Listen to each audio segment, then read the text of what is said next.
ये जरूरी है कि हम सभी परंपराओं को बिना सवाल किए मान लें? ऐसे ही एक परंपरा है करवा चौथ। हर साल लाखों महिलाएं करवा चौथ का व्रत रखती हैं, ये मानकर कि इससे उनके पति की उम्र बढ़ जाएगी। साल 2023 की बात है।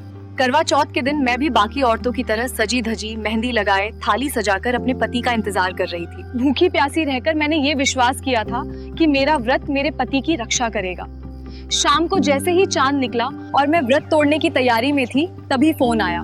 कॉल किसी अनजान व्यक्ति की थी। उसने कहा, आपके पति का एक्सीडेंट हो गया है, हालत बहुत गंभीर है, उन्हें अस्पताल में भर्ती कराया गया है। वो पल मेरी जिंदगी का सबसे बड़ा झटका था। मैं जैसे तैसे अस्पताल पहुंची, लेकिन वहां पहुंचकर पता चला जिस व्रत पर मैंने पूरा भरोसा किया था वो तो सिर्फ एक झूठी दिलासा थी। उस दिन मुझे समझ आया कि यह परंपरा, ये अंधविश्वास किसी की रक्षा नहीं करता। अगर व्रत से जीवन की गारंटी होती तो आज कितनी ही स्त्रियां विधवा न होती, कितनी ही बहनें, कितनी ही माताएं आज भी अपने सुहाग का रोना न रो रही होती। सदियों से इन नकली धर्मगुरुओं ने हमारी धार्मिक भावनाओं से खिलवाड़ किया है। उन्होंने हमें डर में रखा ताकि हम सवाल न करें। कभी कहा व्रत रखो, कभी दान दो, कभी पूजा करवाओ, और हमने आंख बंद करके सब मान लिया। इन पाखंडियों ने हमें गीता नहीं पढ़ाई, बल्कि अपनी जेब भरने वाला ज्ञान दिया। धर्म के नाम पर कारोबार चलता रहा और जनता बस श्रद्धा के नाम पर अंधी बनती रही। अब वक्त आ गया है इन नकली धर्मगुरुओं को सबक सिखाने का, और इस काम को बखूबी कर रहे हैं संत रामपाल जी महाराज। महाराज जी ने लोगों को असली दिशा दिखाई।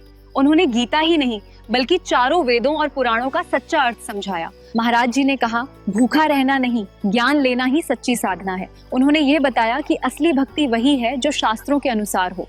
उनकी शरण में हजारों लोगों की लाइलाज बीमारियां ठीक हुई।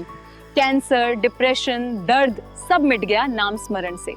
और रही बात करवा चौथ की, गरीबदास जी महाराज बताते हैं, तीरथ व्रत करे जो प्राणी, तिनकी छूटत है नहीं खानी। 14 नौमी द्वादश बर्तम, जिनसे जम जौरा नहीं डरतम। करे एकादशी संजम सोई, करवा चौथ गधहरी होई। 8 सातय करे कंदूरी, नीच चूहरे के घर सूरी। कहे जो करवा चौथी कहानी, तास गधहरी निश्चय जानी। कबीर जी भी कहा करते थे, व्रत करे से मुक्ति हो तो अकाल पड़े क्यों मरते हैं। और भगवत गीता अध्याय 6 श्लोक 16 में लिखा है, हे अर्जुन, जो व्यक्ति अत्यधिक खाता है या बिल्कुल नहीं खाता, वो योग में सफल नहीं हो सकता। अब सोचिए, जब भगवान ही कह रहे हैं कि अत्यधिक उपवास या व्रत से भक्ति नहीं होती, तो ये व्रत किसके आदेश पर किया जा रहा है? ये सब शास्त्र विरुद्ध मनमानी साधना है जिसका कोई लाभ नहीं है। हमें किसकी भक्ति करनी चाहिए? कौन है वो पूर्ण परमात्मा जो सबकी रक्षा करता है? ये सब जानने के लिए देखिए संत रामपाल जी महाराज जी के मंगल प्रवचन संत रामपाल जी महाराज यूट्यूब चैनल पर, और सब्सक्राइब करिए ऐसे ट्रू टॉक यूट्यूब चैनल।